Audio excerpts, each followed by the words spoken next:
धर्म प्रेम जनों तथा आर्य बंधु, मैं आप लोगों को ये सूचना दी थी कि ईश्वर और उपासना पर एक स्वस्थ विचार आप लोगों के बीच में दिया जाए, और मैं नियत समय से उपस्थित हुआ हूँ। इसमें अगर आप लोग कुछ प्रश्न करना चाहते हैं तो कर सकते हैं, लेकिन विषय पर ही प्रश्न होना अच्छा रहेगा। बेतुकी बातों को पूछकर समय खराब न करें, माहौल न बिगाड़े। आप लोगों को धन्यवाद। आइए, ईश्वर क्या है, पहले हम इस पर चर्चा करते हैं।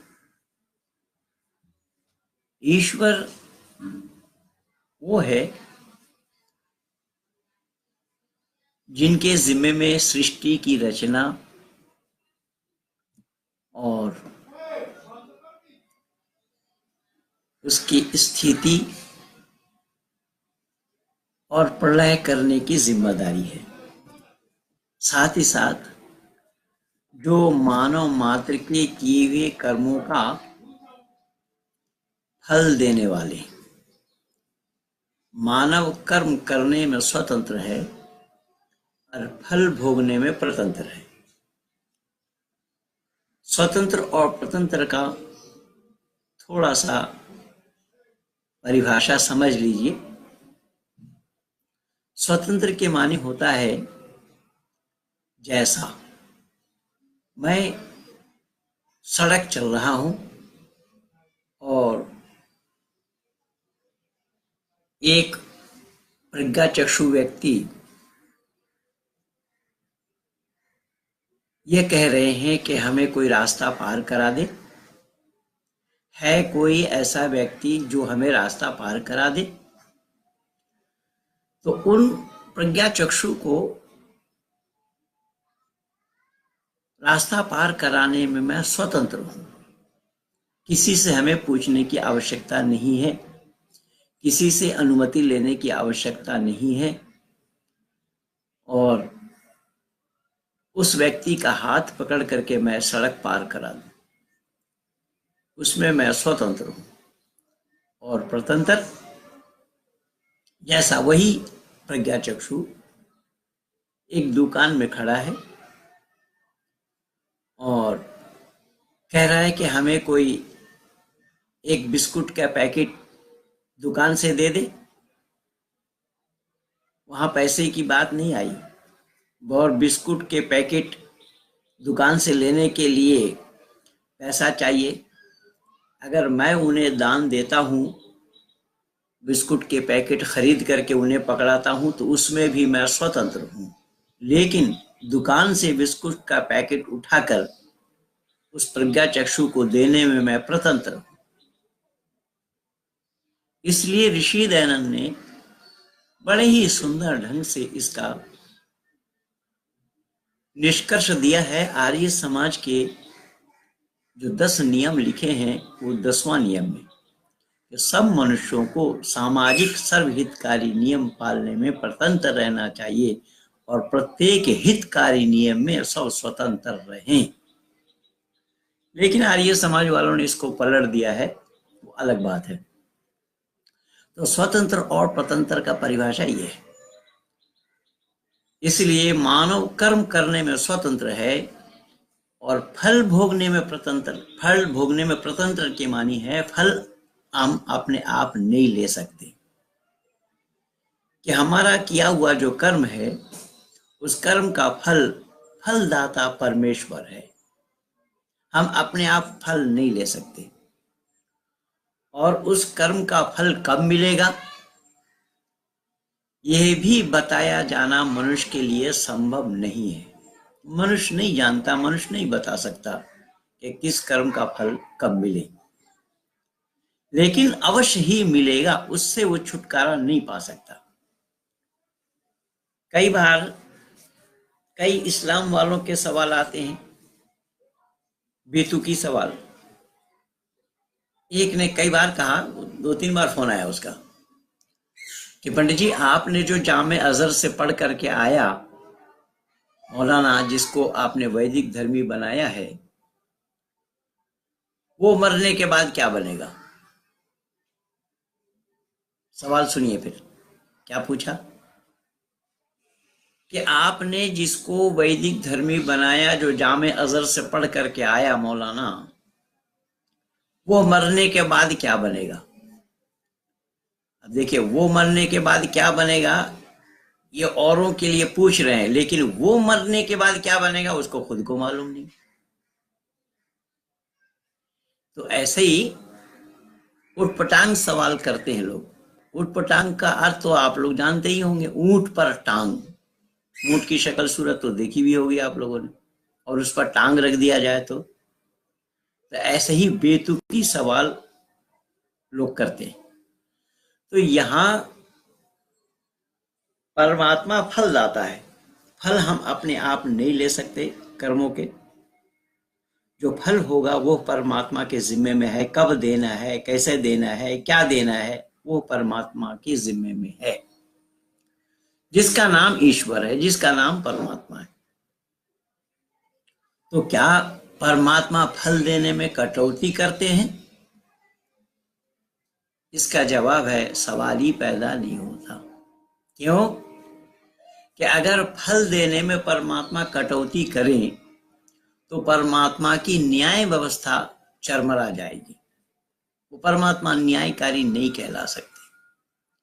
इसलिए कुरान और बाइबल जैसी मान्यता वेद की नहीं है।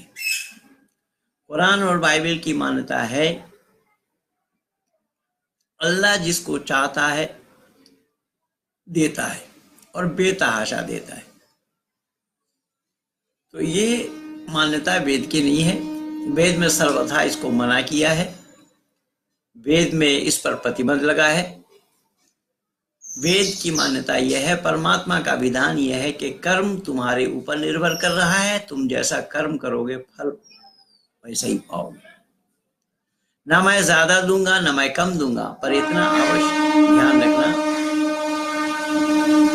इतना जरूर ध्यान रखना, अवश्य में वक्तव्यम कृतम कर्म शुभाशुभम, अवश्य ही भोगना है कि हुए कर्मों का फल, शुभ हो और अशुभ।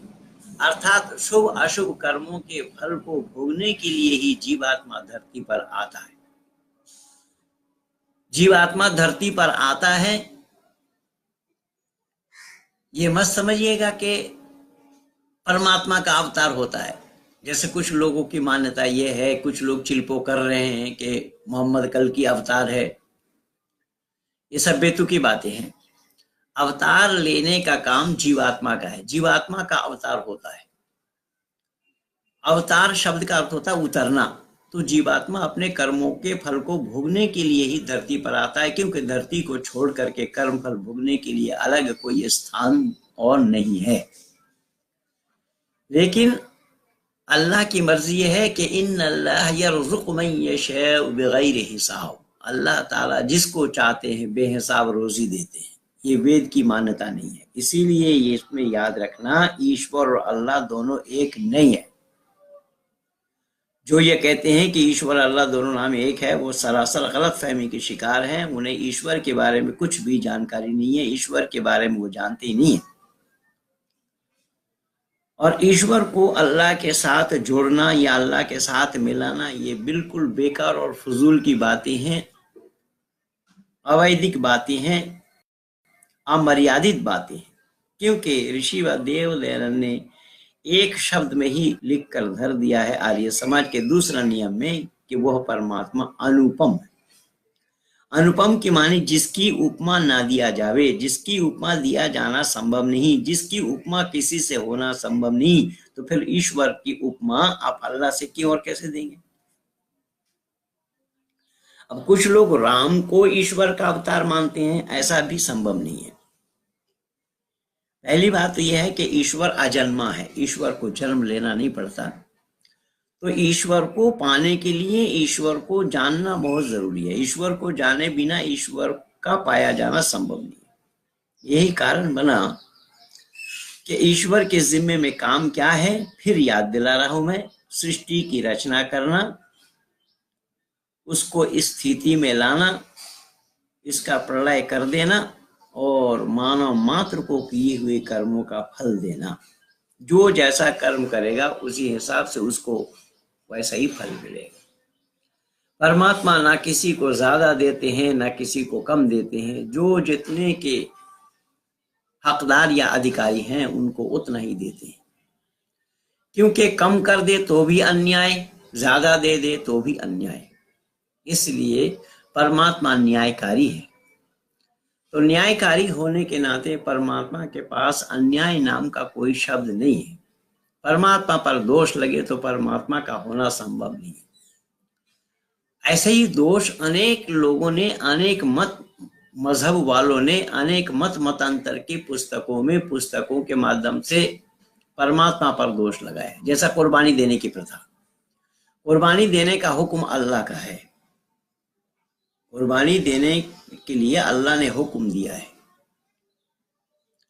तो जब कुर्बानी देने का हुक्म अल्लाह का हो, या अल्लाह कुर्बानी देने के लिए, पशु काटने के लिए, पशु के गले में छुरी चलाने के लिए हुक्म दे, तो अल्लाह पर दोष लगेगा।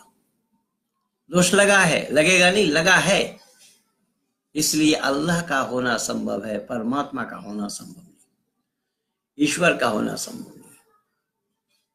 इसीलिए मांसाहार करना भी ये मनुष्य का काम नहीं है। मांसाहार करना, हिंसा के बिना मांस का पाया जाना संभव नहीं है। और वैदिक संस्कृति में सबसे पहला सोपान है अहिंसा, हिंसा न करना। मैं बहुत बार बता चुका हूं आप लोगों को। हिंसा का परिभाषा भी बड़ा लंबा है। मन, वचन और कर्म, तीनों प्रकार से हिंसा को न करना। हिंसा करने वाला कभी भी परमात्मा के साथ जुड़ नहीं सकता, परमात्मा का सानिध्य लाभ नहीं कर सकता। जुड़ने का तात्पर्य कुछ और मत लीजिएगा कि फेविकोल नहीं है, फेविस्टिक नहीं है जो जोड़ना चाह रहे हैं आप। यहां जुड़ने का मतलब यह है कि परमात्मा के सानिध्य लाभ करना। तो परमात्मा के सानिध्य लाभ करने के लिए यही तरीका है कि परमात्मा को पहले जानना पड़ेगा। परमात्मा को जाने बिना परमात्मा का सानिध्य लाभ किया जाना संभव नहीं। तो यही कारण बना कि परमात्मा को जानने के लिए कसौटी क्या है। परमात्मा को जानने के लिए यही सब कसौटी है जो मैं बता रहा हूं, कि किसी प्रकार का दोष परमात्मा पर ना लगे, ना लग पाए। लगना संभव नहीं। अगर दोष लग जाए तो परमात्मा का होना भी संभव नहीं होगा, क्योंकि परमात्मा का स्वाभाविक गुण है दया करना। तो जब परमात्मा का स्वाभाविक गुण है दया करना, फिर वह परमात्मा मनुष्य को उपदेश दे कि आप पशु बलि दो, पशु काटो, कुर्बानी करो। पशु कैसा हो उसका भी वर्णन आया है साफ शब्दों में। इन्नमा हर्रम अलैकुमुल मैतत वद्दमा वलहमल खंजीर वमा उहिल्ल बिही लिगैरिल्लाह वल्मुनखलकात वल्मौकूज़ात वल्मुतरद्दियात वमा अकलस सुबूह इल्ला मा ज़क्कैतुम वमा ज़ुबिह अलन नुसूब। सूरह माइदा आयत नंबर 3 को देखिए कि उस पशु का वर्णन बताया है कि पशु कैसा हो, किसी प्रकार का नुक्स ना हो, उसके अंदर में दोष ना हो। अब यहां पशु को काटने के लिए जो अल्लाह हुक्म दे, तो फिर वो अल्लाह पर दोष लगा, और दोष लगने से अल्लाह का होना संभव है लेकिन परमात्मा का होना संभव नहीं। दोष लगने पर परमात्मा का होना संभव नहीं है। इसलिए परमात्मा न्यायकारी है, जो सत्य, चित और आनंद स्वरूप है। परमात्मा से आनंद को प्राप्त करने के लिए मनुष्य मात्र को चाहिए उस परमात्मा का सानिध्य करने का जो तरीका है उसे अपनाना। उसको अपनाए बिना परमात्मा का सानिध्य लाभ होना संभव नहीं है। और जहां तक रही बात उपासना की, तो ऋषि दयानंद ने बहुत ही सरलीकरण करते हुए इसका समाधान दिया है कि ईश्वर आज्ञा पालन करना ही उसकी उपासना है। ईश्वर आज्ञा पालन करना ही उसकी उपासना है, और किसी प्रकार का कोई अनर्थ होने ना पाए, किसी प्रकार का कोई दोष लगने ना पाए, क्योंकि ये ईश्वर जो गुण में परिपूर्ण है, ईश्वर के गुणों को धारण करना ये उनके संतानों का काम है। इसलिए ईश्वर के गुणों को जो धारण करता है वही ईश्वर पुत्र कहलाता है। तो ईश्वर पुत्र कहलाने के लिए क्या आर्य नाम ईश्वर पुत्र, ये हमारे शास्त्रकारों ने हमें बताया है, उपदेश दिया। आर्य नाम ईश्वर पुत्र, श्रेष्ठ जो गुण कर्म स्वभाव से श्रेष्ठ हैं उनका नाम आर्य है, और आर्य ही ईश्वर के पुत्र कहला सकते हैं। अगर आर्यत्व के गुण उनमें नहीं है, आर्यपना उनके अंदर में नहीं है, जो गुण कर्म स्वभाव से श्रेष्ठ नहीं है, ईश्वर का पुत्र होना संभव नहीं होगा। इसलिए पिता के सानिध्य को प्राप्त करना ये पुत्रों के लिए अजहद जरूरी है।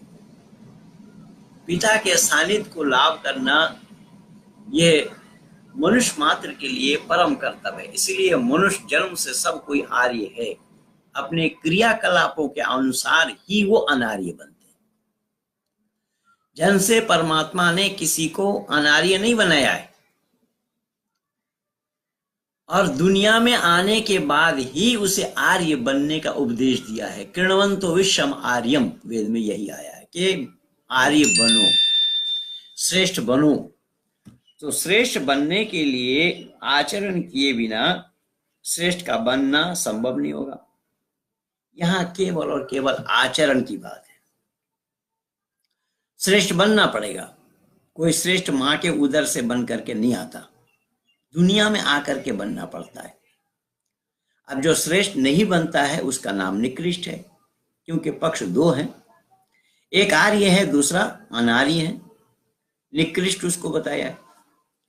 तो दुनिया में आने के बाद ही परमात्मा को जानना दुनिया के आने के बाद ही हुआ या होगा या होना संभव है। कोई परमात्मा को जानकर मां के उदर से धरती पर नहीं आया, दुनिया में आकर के ही उसे जानकारी लेनी पड़ती है। और दुनिया में आकर के जो जानकारी लेते हैं वही श्रेष्ठ कहलाते हैं, वही श्रेष्ठ होते हैं। इसीलिए परमात्मा का उपदेश है, अहम भूमि आददाम आर्य, ये भूमि मैंने आर्यों को दी। तो अनार्य लाभान्वित इससे कैसे हो रहे हैं? तो अनार्य का लाभान्वित होना स्वाभाविक है कि एक बत्ती हमने जलाई अपने लिए, अपने फायदे के लिए, अपने काम के लिए, उस पड़ोस में, बत्ती के पड़ोस में जो रहता है उस रोशनी से वो भी फायदा उठा सकता है। यहाँ पर ठीक यही प्रमाण है। इसलिए सारा के सारा दायित्व, सारा के सारा दारोमदार आर्यों के लिए, आर्यों पर ही ऋषि दयानंद ने जिम्मेदारी दी है। कौन सी जिम्मेदारी? कि वेद का पढ़ना, पढ़ाना, सुनना और सुनाना सब आर्यों का परम धर्म है। अब आर्य कहलाने वाले इसको कितना निभाते हैं ये मैं नहीं जानता हूं, और मेरे से मेरा कहना भी ठीक नहीं होगा, क्योंकि मेरे लिए बात ऐसी है, बोलूंगा तो बोलेगा कि बोलता है, क्योंकि सत्य लोगों को पसंद नहीं, सच्चाई से लोग कोसों दूर है, सच्चाई के नजदीक लोग आ नहीं चाहते। इसलिए परमात्मा ने जो अपना ज्ञान दिया है मनुष्य मात्र के लिए, यथेमं वाचम कल्याणी मां बदानी जनेभ्य, यह कल्याणी वाणी मानव मात्र के कल्याण के लिए है। अब उस ज्ञान को आत्मसात करना, उस ज्ञान को लेना, उस ज्ञान पर आचरण करना, उस ज्ञान के अनुसार अपना जीवन को बनाना, ये आर्यत्व का काम है। इसलिए आर्यत्व अगर उसके अंदर में न हो, जैसा मनुष्यत्व न हो, तो वो मनुष्य कहलाएगा नहीं। मैं पिछले दिन बोला भी था कि अग्नि के अंदर में अगर अग्नित्व न हो, वो अग्नि नहीं है। जल के अंदर में ज्वलत्व न हो तो वो जल नहीं। इस तरीके से कि आर्यत्व अगर ना हो, वो आर्य कहलाने का अधिकारी नहीं है। हाँ, समाजी तो बन सकते हैं, समाजी बनने के लिए कोई आपत्ति नहीं है, समाजी बनने के लिए कोई रोक टोक भी नहीं है। वहां आप पैसा दीजिए, समाजी बन जाइए। 5 रुपया दीजिए, 50 दीजिए, 500 दीजिए, 5,000, 5 लाख दीजिए, सदस्य बन जाएंगे। और पैसे से ही सदस्य बनाए जाते हैं, आचरण से नहीं। लेकिन ऋषि दयानंद ने सर्वथा इसको मना किया है। ऋषि दयानंद ने 2 साल तो उसको ट्रायल में रहने के लिए बोला है कि 2 साल सभासद बन करके उसके ट्रायल में रहे, उसको आचरण में उतारने के लिए, पूरा ट्रेनिंग लेने के लिए, फिर उसके बाद सदस्य बनने की बात। खैर, वो जाने, उनके काम जाने, मैं नहीं जानता हूँ। लेकिन मेरे पास अनेक सारा प्रमाण है कि आर्य समाजी कहला करके भी आर्यत्व का गुण उनके अंदर में नहीं है। इसलिए बहुत सारी बेतुकी बातें लोग कर रहे हैं, यहाँ वहाँ हो रहा है। लेकिन फिर भी मैं निवेदन करूंगा आप लोगों से कि आर्य के लिए ही ऋषि दयानंद ने ईश्वर का संतान बताया है और शास्त्र का प्रमाण दिया है कि आर्य नाम ईश्वर पुत्र है। तो जब आर्य ईश्वर के पुत्र हैं तो ईश्वर के गुणों को धारण किए बिना कैसा कोई पुत्र कहला सकता है? और पिता का उत्तराधिकारी तो कोई तब बनेगा संतान जब पिता के आदेश का पालन करे, पिता के आदेश अनुसार अपना दिनचर्या को रखे, पिता के आदेश के अनुसार अपना जीवन को चलाए, पिता के अनुगत हो। और जो पिता के अनुगत नहीं है वो पुत्र कहलाने के हकदार भी नहीं बनेंगे। और पिता अपने संपत्ति से वंचित भी करते हैं ऐसे पुत्रों को, ये दुनिया में हम देखते हैं। तो यहां पर भी ठीक वही बात है कि ईश्वर को जानना, ईश्वर को जान करके ही ईश्वर के सानिध्य लाभ करना ही ये मनुष्य का काम है। ये किसी पशु पक्षियों को यह सौभाग्य प्राप्त नहीं हुआ है। इसलिए मनुष्य को उत्कृष्ट प्राणी कहा गया है, मनुष्य को अफसलुल मखलूकात कहा गया है। ये मनुष्य ही कर सकता है इस काम को। किस काम को? कि परमात्मा के सानिध्य लाभ करने का तरीका को प्राप्त कर सकता है। परमात्मा के सानिध्य लाभ करने का तरीका जो है वो रास्ता एक ही होगा, अनेक रास्ता सही नहीं होगा। ये सब कुछ लोगों का ख्याल और विचार है, ये मत पंथ वालों का ही है। ये या अलग अलग मत खड़ा किया है लोगों ने। कुछ लोगों का ख्याल और विचार है कि गिरजा में जाकर के प्रेयर करो तो गॉड को पाओगे। अब उस गॉड के नाम से किस तरीके से ये लोग दुकानदारी चला रहे हैं ईसाई लोग, वो आप लोग मेरे द्वारा सुन रहे हैं, देख रहे हैं, प्रमाण भी मिल रहा है आप लोगों को। बहुत सारे ईसाइयों को मैंने निरुत्तर कर रखा हूं और बहुत सारे ईसाइयों को वैदिक धर्म में वापस भी लाया हूं। पादरी जैसे लोगों को, एंडरसन मोरी का नाम मैं सुनाया जो अंडमान निकोबार द्वीप में था। है तो मैं निवेदन कर रहा हूं, ये तरसेम चंद जी को भी देखा आप लोगों ने परसों, जिनके वक्तव्य आप लोगों को सुनाया था मैं। उन्होंने यही कहा ना कि किस तरीके से हम लोगों को दवा दे करके, अब ये ताल कटोरी स्टेडियम में जो प्रोग्राम चल रहा था उस दिन, वो भी यही था कि उन लोगों को दवा दे करके, देखिए वो अचानक वहां आते आते कैसे ठीक हो जाएगा एक दिन में। अगर वो बीमार है, बीमार आदमी एक दिन में ठीक हो जाता है? वो जादू की छड़ी लगा दी उसमें। पास्टर रामचंद्र, क्या नाम है उसका, अब ये कह रहा है कि वो सबसे बड़ा पादरी है दिल्ली का। अब बड़ा है छोटा है, सामने आने की हिम्मत इन लोगों की नहीं और ना आ सकते हैं। मैं तो खुली चुनौती दे रखा हूं, सामने आएंगे तो ये पादरी पना इनका छूट जाएगा। और आप लोगों को मैं बता दूं कि ये तरसेम चंद जी ने साफ बताया है कि वहां पर पैसों का और लड़कियों का ही खेल होता है। और आप लोगों को सच्चाई मैं आज और बता देता हूं कि स्वामी श्रद्धानंद जी जब वो मुंशी राम थे तो वो ईसाई बनने के लिए गिरजा में गए थे, और गिरजा में जा करके उन्होंने एक पादरी को एक नन के साथ आपत्तिजनक स्थिति में देखा, तो उनके मन में वितृष्णा आ गई इन ईसाइयों के प्रति। यह हमारा इतिहास है और जीते जागता प्रमाण है। इसलिए मैं निवेदन कर रहा हूं कि ईसाई बनना ईश्वर को जानने की आवश्यकता नहीं है। वो केवल हल्लेलुया हल्लेलुया चिल्लाएंगे। हल्लेलुया कौन है उसको जानने का प्रयास नहीं किया। तो ये जो दुकानदारी आप लोग देख रहे हैं ये सरासर मानवता पर कुठाराघात है। भारत सरकार को इस पर संज्ञान लेना चाहिए। अब दिल्ली का उप मुख्यमंत्री सिसोदिया उसके चीफ गेस्ट थे। क्या तमाशा देखिए। और वो तरसेम चंद जी ने बताया ना कि कितने प्रांत के मुख्यमंत्री भी ईसाई हैं, और जिन लोगों का ये सारा षड्यंत्र है भारत को ईसाईकरण करने का, भारत के लोगों को ईसाई बनाने का। खैर, तो मैं यहाँ निवेदन कर रहा हूं कि ये लोग ईश्वर को जानते नहीं है। ईश्वर को जाने बिना केवल हल्लेलुया चिल्ला रही है। ईश्वर को जानने का इनके पास प्रयास ही नहीं है। जो ईश्वर पक्षपात से भरा हुआ हो, जो बाइबल के ईश्वर है वो पक्षपाती हैं, पक्षपात से भरा हुआ है। जो ईश्वर पर दोष लगे वो ईश्वर का होना संभव नहीं, मैं पहले बता चुका हूं। यही कारण बना कि ईश्वर का काम भी ये नहीं है क्या मरे को जिंदा करना। नहीं, सवाल ही पैदा नहीं होता, क्योंकि शरीर में आत्मा रहने का नाम जिंदा है और आत्मा निकल जाने का नाम मुर्दा है। अब मुर्दा को जिंदा करे, हजरत ईसा मसीह ने किया, मुर्दा को जिंदा किया। इसीलिए इस्लाम वालों ने भी कलमा बनाया ईसा के नाम से, ला इलाहा इल्लल्लाह ईसा रूहुल्लाह। ये सब कलमा इनके बदलते रहे हैं आदम से लेकर के मोहम्मद तक। खैर, तो मैं ये निवेदन कर रहा था कि ये ईसा प्राण डालने वाला। अब ईसा को छोड़िए, अभी पिछले दिन आप लोगों ने देखा ना वहां जो सिरसा हो रहा था, सिरसा में क्या कर रहा था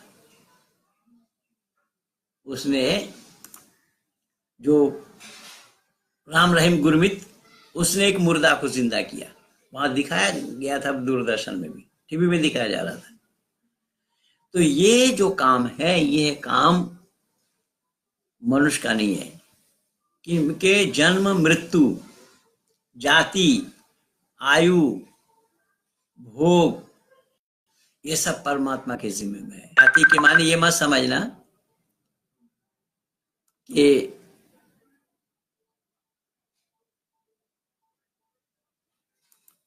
जाति मानव के अलग अलग होते हैं, नहीं, मानव मात्र के एक जाति होते हैं। जैसा गाय भैंस बकरी घोड़ा खच्चर गधा ये सब अलग अलग जाति के हैं। इस तरीके से कौन किस जाति में जाएगा वो कर्म के ऊपर ही निर्भर कर रहा है, वो कर्म के आधार पर ही वो बनेगा, कर्म के आधार पर ही वो पाएंगे। अवश्य में भुक्तव्यम कृतम कर्म शुभाशुभम, यही है। चाहे वो स्थावर योनि में जाए, पेड़ पौधे में जाए, ये हो सकता है। चींटी बने, क्योंकि चींटी में भी जो आत्मा है वही आत्मा है। तो यहाँ कर्म के ऊपर निर्भर है। तो कर्म करने में जीवात्मा स्वतंत्र है और फल भोगने में स्वतंत्र है। फलदाता परमेश्वर है। परमेश्वर अपने हिसाब से फल देंगे, किसी के कहने पर ना ज्यादा देंगे ना कम देंगे, क्योंकि परमात्मा पर दोष लगेगा। इसलिए किसी को बेतहाशा देना ये अनाधिकार चेष्टा है, पहली बात तो ये गलत है।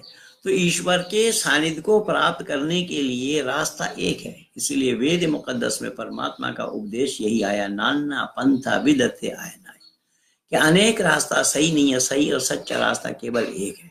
तो परमात्मा को जानकर परमात्मा का सानिध्य लाभ करने का जो तरीका है उसको अपनाना पड़ेगा। तो परमात्मा का सानिध्य लाभ करने का तरीका क्या है? हमारे ऋषि मुनियों ने बतलाया है कि अष्टांग योग, योग साधन के बिना या योग साधना के बिना परमात्मा को कोई नहीं पा सकता। परमात्मा के पाने के लिए योग, योग के माने होता है जोड़, पर वो योग नहीं जो रामदेव दिखा रहा है, कर रहा है, या भारत में जो चल रहा है वो नहीं।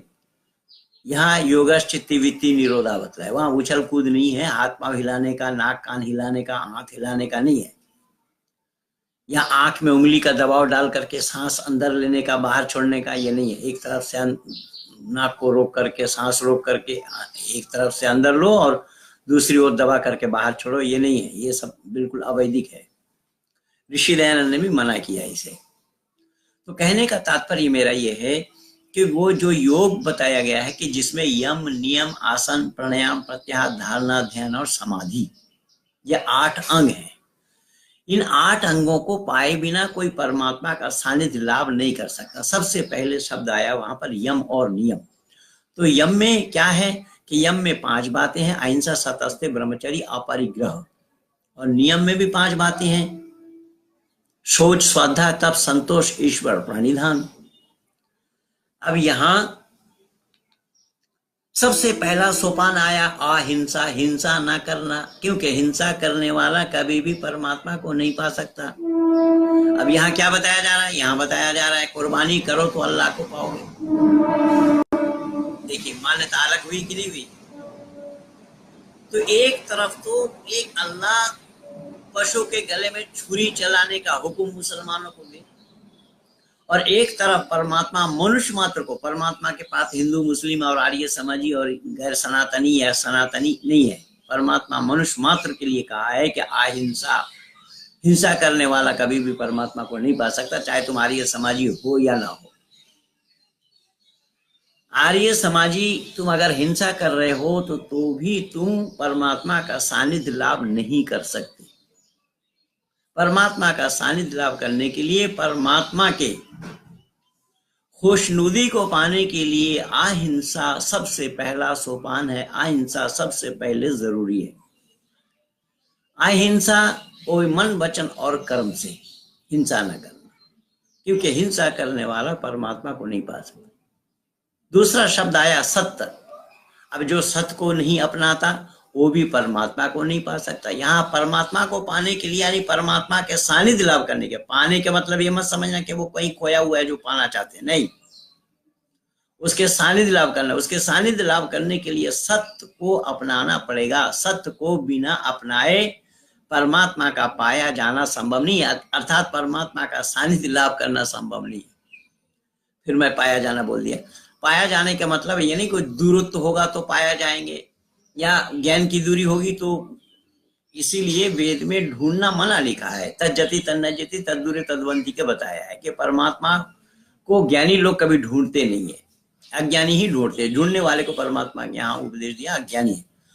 तो यहाँ परमात्मा का सानिध्य लाभ कर, परमात्मा के खुशनुदी को पाना, यहाँ पर सत्य को अपनाए बिना, सत्य पर आचरण किए बिना, सत्य को अपने जीवन में उतारे बिना कोई परमात्मा का सानिध्य लाभ नहीं कर सकता। अब सत्य क्या है? उदाहरण देखिए, सत्य वही है कि सूरज प्रकाश देने में किसी के साथ भेदभाव किया नहीं, सवाल ही पैदा नहीं होता। सूरज प्रकाश देने में, गर्मी देने में, उष्णता देने में हिंदू, मुस्लिम, सिख, ईसाई, जैनी, बौद्धी किसी के साथ भेद नहीं किया। सबको समान रूप से, सबको बराबर बराबर दे रहा है, अपितु प्राणी मात्र को दे रहा है।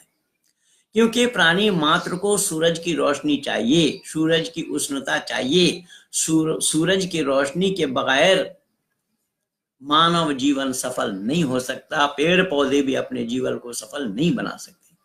तो जब परमात्मा सूरज को देने में किसी के साथ भेदभाव नहीं किया, तो यहां धर्म को देने में भेदभाव क्यों और कैसा हुआ? क्या सूरज जो हम देख रहे हैं आकाश में, उसमें कोई परिवर्तन आया? सूरज में कोई परिवर्तन आया? वायु में कोई परिवर्तन आया? जल में कोई परिवर्तन आया? समुद्र के तूफान में कोई परिवर्तन आया? नदी के तूफान में कोई परिवर्तन आया? ईश्वर प्रदत्त जितने भी सामान हैं, ईश्वर प्रदत्त जितनी भी नेमतें हैं, ईश्वर प्रदत्त जितने भी प्रकृति सामान है, उसमें कोई परिवर्तन आया? नहीं आया। लेकिन धर्म में ये बोल रहे परिवर्तन आया।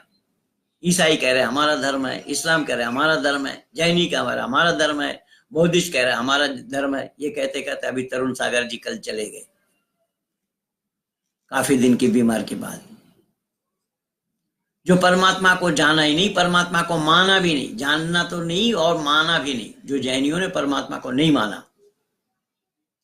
अब मेरा सवाल यहाँ है कि जब सूरज में परिवर्तन नहीं, चंद्रमा में परिवर्तन नहीं, आकाश में परिवर्तन नहीं, तो फिर धर्म में परिवर्तन क्यों और कैसा? और धर्म ग्रंथ में परिवर्तन क्यों और कैसा? धर्म ग्रंथ में परिवर्तन होना क्यों संभव होगा? कि अल्लाह ने जब जब चाही तब तब अल्लाह ने आयत तो उतार दिया, आयत को नाजिल किया। और इसके शान नुज़ुल मैं आप लोगों को बता रहा हूं कि आयत जो अल्लाह ने उतारी है ना, वो जरूरत पड़ने पर मैं एक दो प्रमाण दे रहा हूं। जैसा एक साहबी शराब पी करके नमाज पढ़ रहे थे, तो शराब पी करके नमाज पढ़ रहे थे, शराब की नशे में कुरान की आयतों को उल्टा सीधा पढ़ने लगे, बेतरतीब पढ़ने लगे। दूसरे साहबी ने हजरत मोहम्मद की तरह मुखातिब हुआ तो वो अल्लाह की तरह मुखातिब हुए, तो अल्लाह ने फौरन कह दिया कि जब शराब के हालात में हो, ला तक़रबुस सलात व अंतुम सुकरा, जब तुम नमाज पढ़ो तो शराब पी करके नमाज न पढ़ो, या नमाज की नशे के हालात में जब हो तो नमाज के करीब न जाओ। ये आया है, नमाज के करीब कब ना जाओ, जब नशा कर लो, नशे के हालात में। अब ये इसका शान नुज़ूल ये है कि इस बिना पर यह आयत अल्लाह ने उतारी। केवल इतना ही नहीं है, ऐसे अनेक हैं, अनेक। मैं आप लोग को और प्रमाण दे रहा हूं। एक काफिला में जा रहे थे हजरत मोहम्मद साहब अपने साहबियों को साथ लेकर के, पूरे परिवार के लोग थे, काफिला लंबा था। उसमें हजरत आयशा भी थी, जो सबसे कम आयु वाली पत्नी हजरत मोहम्मद साहब की। तो उनको हाजत की शिकायत थी, हाजत मंद हुए, यानी रफा हाजत करने के लिए उन्होंने समझा, तो झाड़ के आड़ी में चले गए मलमूत्र आदि करने के लिए। पीछे एक साहबी नियुक्त थे, कोई सामान गिर जाए अपने साथियों का तो उठा कर ले आना। काफिला आगे निकल गया। जो पीछे नियुक्त थे वो जब आए, उन्होंने देखा कि झाड़ी के अंदर से हजरत आयशा निकल रही है। वो समझ गए कि रफा हाजत के लिए गए। उन्होंने अपने सवारी में बिठाया, ऊंट पे बिठाया और नकेल पकड़ लिया। पहुंच गए वहां तक काफिले में। अब इस व्यक्ति के, यानी इस सहाबी के ऊंट पर आयशा को बैठते देख या बैठा देख लोग शक करने लगे, संदेह करने लगे। यहां तक कि हजरत मोहम्मद साहब भी शक करने लगे। किस पर? चरित्र पर, उनके चरित्र पर शक करने लगे। अल्लाह ने देखा ये पति पत्नी का झगड़ा, तो फौरन अल्लाह ने आयत नाजिल कर दी। कुरान वालों ध्यान से सुनना, सूरा नूर आयत नंबर 6। वहां अल्लाह ने कहा कि तुम में से सच्चे कौन है और झूठे कौन है, 4 गवाह ले आओ और अल्लाह के नाम से कसम खा करके कहो तो अलबत्ता सच्चा माना जाएगा। मैं पूछना चाहता हूं उलमाए दीन से, मैं पूछना चाहता हूं इस्लाम जगत के आलिमों से, विद्वानों से, कि इन आयतों के साथ बनी नौ इंसान का क्या ताल्लुक है, क्या संपर्क है? इन आयतों के साथ मानव समाज का क्या संपर्क है, क्या संबंध है? मानव समाज इससे क्या लाभान्वित हो रहे हैं? एक व्यक्ति विशेष के पति पत्नी के झगड़े को अल्लाह मिटाए, इसे ईश्वरीय ज्ञान कहा जा रहा है। केवल इतना ही नहीं, ऐसी अनेक घटनाएं हैं। जैद की पत्नी, जिस जैद को इन्होंने गोद लिया, जैद बिन मोहम्मद कहा जाता रहा, उस जैद की शादी अपने फुफेरी बहन जैनब से कराई और जैद से तलाक दिलवा लिया और निकाह किए बिना अपने घर रख लिए। लोग आपस में कानाफूसी करने लगे। फौरन अल्लाह ने आयत नाजिल कर दी, सूरह अहज़ाब आयत नंबर 37 देखिए।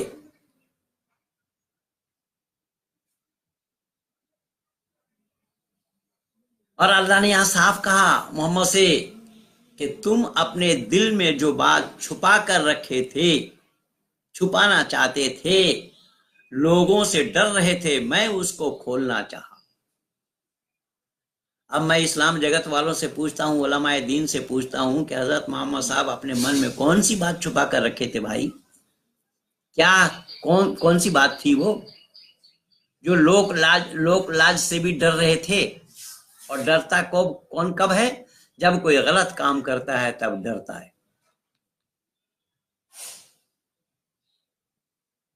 और अल्लाह ने आगे क्या बोला? अल्लाह ने कहा कि और मुसलमानों के लिए रास्ता खोल दिया कि अपने पालक बेटे के पत्नी के साथ निकाह करना जायज है। या अल्लाह ने हुक्म दिलवा दिया। और इसकी शान नुज़ूल यही है कि अगर जैनब के साथ हजरत मोहम्मद साहब ऐसा काम ना करते होते, शादी किए बिना अपने घर में ना रखते होते, तो इस आयत को उतारने का या अल्लाह को आयत उतारने का कोई सवाल ही नहीं था। ये है शान नुज़ूल जो डॉक्टर असलम कासमी बार बार मेरे लिए कह रहे थे कि महेंद्र पाल जी आपने शान नुज़ूल की तरफ ध्यान नहीं दिया। अरे आवश्यकता पड़ने पर अगर अल्लाह को आयत उतारना पड़े तो उससे पहले आयत उतारने से पहले अल्लाह ज्ञानी है या अज्ञानी, और अल्लाह का ज्ञान पूर्ण है या अपूर्ण। मौलाना अब्दुल्ला तारिक को तो इसी पर ही मैं रोका। उसने बोला वेद को ईश्वरीय ज्ञान मानते हैं, कुरान को भी मानते हैं। मैंने कहा कि ईश्वरीय ज्ञान दोनों में एक नहीं है, तो दोनों का ईश्वरीय ज्ञान मानना क्यों और कैसा संभव होगा? तो उसने बोला वेद प्रथम ज्ञान है और कुरान अंतिम ज्ञान है। अब वेद प्रथम ज्ञान अगर है तो प्रथम ज्ञान में कौन सी बात की कमी आ गई थी जो बाद में पूरी की? इसी पर ही तो उकड़ गए हो, इसी का ही जवाब नहीं दे पाए। अब फिर मैं निवेदन कर रहा हूं कि वेद को अगर ये लोग प्रथम ज्ञान मानते हैं और जिस वेद में ये कह रहे हैं कि मोहम्मद का नाम आया है, तो जो मोहम्मद का नाम वेद में आया है तो कुरान को क्यों ढो रहे हो फिर? ये इसको सब शान नुज़ूल कहा जाता है। ये इस बिना पर आयत उतारी गई, आयत इस तरीके से उतारा जाता है। तो हजरत मूसा पर जब अल्लाह ने किताब उतारी तौरात, दाऊद पर जबूर, तो तौरात किताब में कौन सी बात की कमी रह गई थी जो दाऊद पर जबूर में अल्लाह ने उतार दी? फिर अब दोनों के काल में अंतर है या नहीं, देखिए, और दोनों के काल में अंतर है। अब मूसा के जमाने में जो अल्लाह ने किताब उतारी, उस किताब को अगर मंसूख कर दिया गया, उठा लिया गया, तो उसके कितने दिनों के बाद दूसरी किताब उतारी अल्लाह ने दाऊद पर? और ये जो काल के अंतर है, जो गैपिंग है समय का, उस समय तक लोग अल्लाह के ज्ञान से वंचित रहे, तो अल्लाह पर पक्षपात का दोष लग रहा है या नहीं लग रहा है? इसलिए परमात्मा का ज्ञान परिपूर्ण है। परमात्मा आदि सृष्टि से ही मनुष्य मात्र को ज्ञान दिए है। परमात्मा के ज्ञान में कोई परिवर्तन आना संभव नहीं है। जैसा सूरज में कोई परिवर्तन नहीं आया, चंद्रमा में कोई परिवर्तन नहीं आया, आकाश में कोई परिवर्तन नहीं आया, ठीक उसी तरीके से परमात्मा के दिए हुए ज्ञान में भी कोई परिवर्तन आना संभव नहीं है। सुन लो इब्राहिम मियाँ। और ये जितने लोग महेंद्र पाल को मुंह तोड़ जवाब और ये जवाब वो जवाब दे रहे, कान खोल करके सुनो। अगर जवाब हो तो आओ सामने, मैं तो खुली चुनौती देता आया हूं और दे रहा हूं। आओ सामने, कौन डिबेट करना चाहता है? सवालों की फुलझड़ी में लगा रखा हूं, इन सवालों का जवाब दे करके देखो। अभी कल शाबाद को लिखा मैंने, आप लोगों को दिया मैं फेसगम से। ये शाबाद है या शाबाश है वो तो वही जाने, लेकिन इन सवालों का जवाब देना संभव नहीं। आज भी एक ने लिखा है, ये अली रजा शिया होगा शायद, उसने लिखा कि महेंद्र पाल जी लिख करके भ्रम फैला रहे हैं। अरे भाई कौन सा भ्रम मैंने फैलाया? एक हवाला तो दे, बिना प्रमाण का तो क्यों कर रहा है? इसी का नाम तो मकर है। वो मकर अल्लाह वल्लाहु खैरुल माकिरीन। एक जगह नहीं कई जगह कुरान में आया अल्लाह ने मकर, मकर के माने धोखा होता है। और मैं बेचारे ने जवाब दे करके फंसाया। उस पुस्तक में मुशफिक सुल्तान को करीमुल लुगात से फिगर उठा करके दिया हूं, कुरानी कोश मौलाना पारिक साहब का उठा करके मैं दिया हूं, सब प्रमाण। मेरा अब तक का किया हुआ काम प्रमाण सहित है। बिना प्रमाण का मैं कोई काम नहीं किया, न करता हूं। सब जगह दलील है मेरी।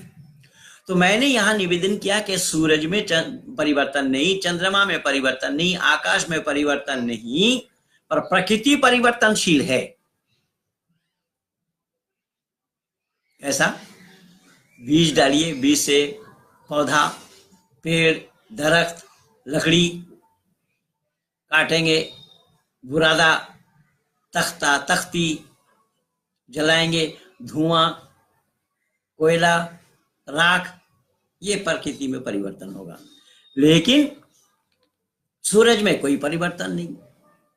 तो जैसा सूरज में परिवर्तन नहीं है, ठीक उसी प्रकार से परमात्मा में भी कोई परिवर्तन नहीं है। तो परमात्मा में जब कोई परिवर्तन नहीं है, तो फिर परमात्मा के दिए हुए ज्ञान में परिवर्तन क्यों और कैसा संभव होगा? इसलिए ये सब बेतुकी बातें हो रही है ईश्वर के नाम से। तभी मैंने आप लोगों से ही कहा, मैं ये समझ गया हूं कि आप लोग बार बार फोन कर रहे हैं और यहाँ कुछ फोटो हमें दिखाई दे रहा है, पर हमारे साथ आप लोग जुड़ नहीं पा रहे। उसका कारण क्या है मैं नहीं समझ पाया। तो मैं निवेदन कर रहा हूं कि इस तरीके से ये आप लोगों का मैं चिन्ह तो देख रहा हूं, लेकिन यहाँ क्यों दिखाई नहीं दे रहा है ये मैं नहीं समझ पाया। ये 60 कमेंट्स मैं देख रहा हूँ, ये 60 कमेंट्स आए हैं लोगों के। भाई राजीव मुराल जी सोनीपत से मेरे साथ जुड़े हुए हैं, उनका एक ही नाम मैं देख पा रहा हूँ। अच्छा, अब दिखाई दे रहा है। प्रभात कुमार जी, भाऊ धर्मवीर जी पहलवान जी, बहुत बहुत धन्यवाद आर्य जी आपको नमस्ते के साथ कि आपने भी समय निकाला। तो मैं नहीं समझ पाया कि कहाँ ये रुका पड़ा था आप लोगों का ये मामला।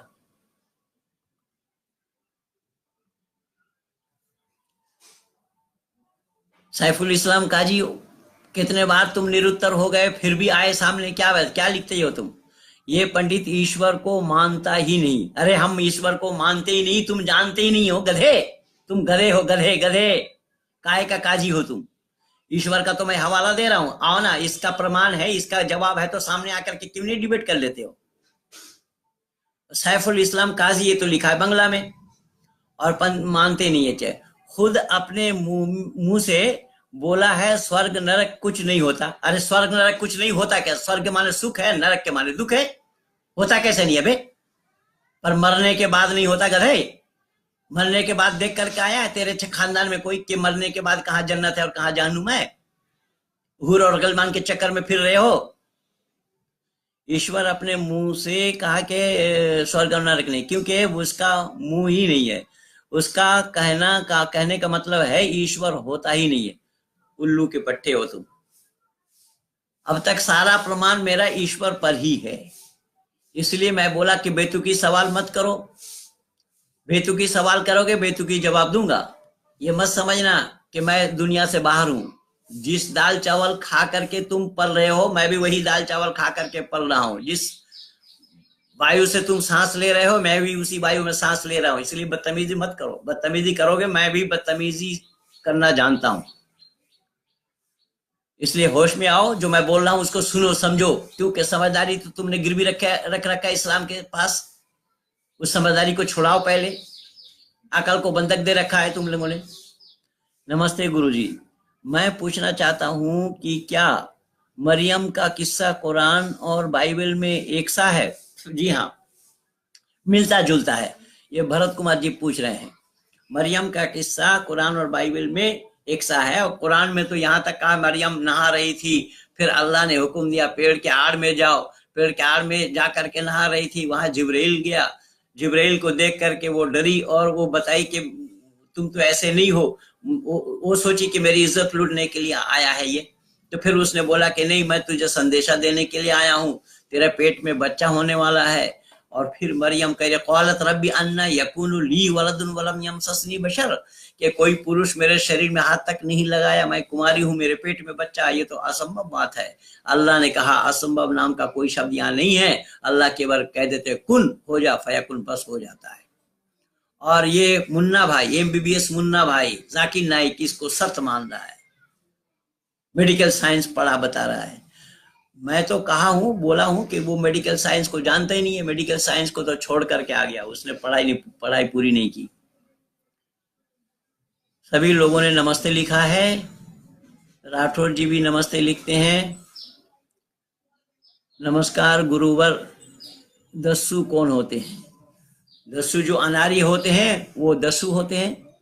आनंद मोहन जी, नमस्कार शब्द भी पूर्ण नहीं है, मैंने बोला, फिर भी आप लोग नमस्कार के पीछे पड़े हैं। नमस्ते कहने में क्या परेशानी है, मैं ये नहीं समझ पाया। नीर खत्री कह रहे पंडित जी नमस्कार, आपका दिन मंगलमय हो और ईश्वर आपको समाज कल्याण के काम करने की शक्ति दे। बहुत बहुत धन्यवाद आपको। पर हमारा दिन अगर कल्याण हो या हमारा दिन अगर शुभ हो तो अशुभ तो किसी का होना नहीं चाहिए, और किसी को कहना भी नहीं चाहिए किसी का दिन अशुभ जावे। तो ये शब्द थोड़ा दिमाग से परे की है। जब हम किसी के लिए अशुभ चाहते नहीं है तो किसी का अशुभ दिन क्यों जाए। सारा दिन शुभ होता है, परमात्मा का दिन बराबर होता है। परमात्मा का दिन किसी के लिए शुभ और अशुभ नहीं होता, क्योंकि परमात्मा पर पक्षपात का दोष लगेगा। सुभाष चंद्र नमस्कार पंडित जी, नमस्कार जी। गुर्जर जी नमस्ते गुरुवर, नमस्ते जी। जय श्री राम जी। पचौरी विमल जय श्री राम का या जय जानकी बोले तो क्या असुविधा है भाई? जय श्री राम क्या हमारा अभिवादन है? हमारा अभिवादन जय श्री राम नहीं है मेरे भाई। जय श्री राम तो है, श्री राम का ही जय होना है, रावण का जय नहीं होना। तो यहाँ अभिवादन के लिए जब आप लिख रहे हैं तो अभिवादन हमारा केवल नमस्ते ही है। अनजान मुसाफिर आपके जज्बे को प्रणाम, बहुत बहुत शुक्रिया आपका, प्रणाम पंडित जी। इसीलिए तो मैं कहता हूँ, कई बार कुछ लोग तो हमें ये शिकायत करते हैं, पंडित जी ये अभी हॉलैंड से फोन आया एक बहन का कि वो साउंड आ रहा है उसमें आपकी वीडियो में और ये आवाज़ आ रही है, वो आवाज़ आ रही है। अरे यार आवाज़ आ रही है, उसकी गुणवत्ता को क्यों देख रहे हो? वो क्या है उसको देखो ना, उसके विचारों को सुनो ना, है? और गुणवत्ता सही करने के लिए किसने क्या व्यवस्था करके दिया है? ये तो गिने चुने लोग हैं जो इस तरीके से लगे हुए मेरे साथ, जो इस काम को कर रहे हैं, मैं कर पा रहा हूँ, वरना ये काम करने कौन दे रहा है? पर यातना याद रखना कि मेरी नाव जर्जर ही सही पर लहर से टकराती तो है। आओ ना टक्कर लेकर के देखो ना, तब पता लगेगा। सब लोग चाहते हैं कि सुभाष चंद्र बोस, भगत सिंह आदि सब जन्म ले, लेकिन अपना घर छोड़कर पड़ोसी के घर में जन्म लेने के लिए बोल रहे हैं। करके देखो, काम करो। आनंद मोहन के लिए अरविंद कजरिया 92 में ही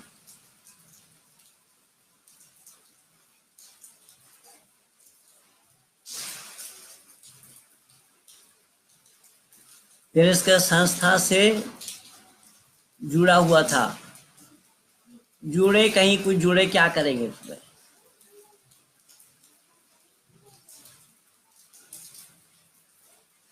पंडित जी नमस्ते जी, नमस्ते जी। जितेंद्र बाबू, पंडित जी मुझे सत्याप्रकाश चाहिए, कहाँ से मिलेगा?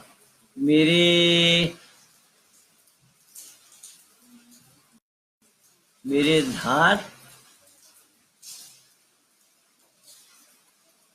अच्छा आपका घर झारखंड में है। झारखंड में है तो किसी भी आर्य समाज से संपर्क कीजिए। वहाँ झारखंड में आपको रांची में आर्य समाज मिलेगा, लोहरदंगा में आर्य समाज मिलेगा, खूंटी में आर्य समाज मिलेगा, और आपको यहाँ हजारीबाग में आर्य समाज मिलेगा, और झुमरी तलैया में भी आर्य समाज मिलेगा।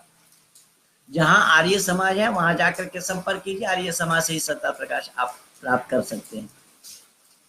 राकेश कुमार जी, पंडित जी वेद में नराशंस का क्या अर्थ दिया? ये नराशंस का अर्थ ये लोग लेते हैं मोहम्मद, नहीं, बिल्कुल असत है। नराशंस शब्द वहाँ वेद में मोहम्मद का नाम, मोहम्मद के नाम की चर्चा वेद में ना है और ना होना संभव। वेद में किसी व्यक्ति विशेष के नाम की चर्चा नहीं है। मोहम्मद तो कई बहुत दूर की बात है। ये लोग बेतुकी बात कर रहे हैं। नराशंस को घोड़ा का अर्थ बताया जा रहा है कि वो घोड़ा ऐसे होंगे, मरुभूमि में होंगे, और ये होंगे वो होंगे, वो सब बकवास किया है। ये सब वाम मार्गियों का वेद पढ़ा है, और वाम मार्गी इसमें घी डालने में, अग्नि में कसर नहीं छोड़ा। ये सब बौद्धिस्टों के द्वारा, वाम मार्गियों के द्वारा ये सारा काम हुआ है। योग को योगा कहने वाले ही योगा बिजनेस बनाए हुए। जी हाँ, बिल्कुल योग ही है, योगा नहीं है। योगा शब्द गलत है। जैसे राम शब्द है, रामा शब्द गलत है। कृष्ण शब्द है, कृष्णा शब्द गलत है। इस तरीके से ये योगा भी बना दी इसमें। नमस्ते पंडित जी। बाबा जय गुरुदेव के बारे में कुछ बताएं। जय गुरुदेव के बारे में मैं एक बार बनारस में उनको पकड़ लिया था। वो उस समय, उन दिनों में वो दूरदर्शन पार्टी नाम से एक राजनीति पार्टी बनाई थी। 400 कैंडिडेट खड़ा किया था पूरे भारत भर में, सबकी जमानत जब्त हुई थी।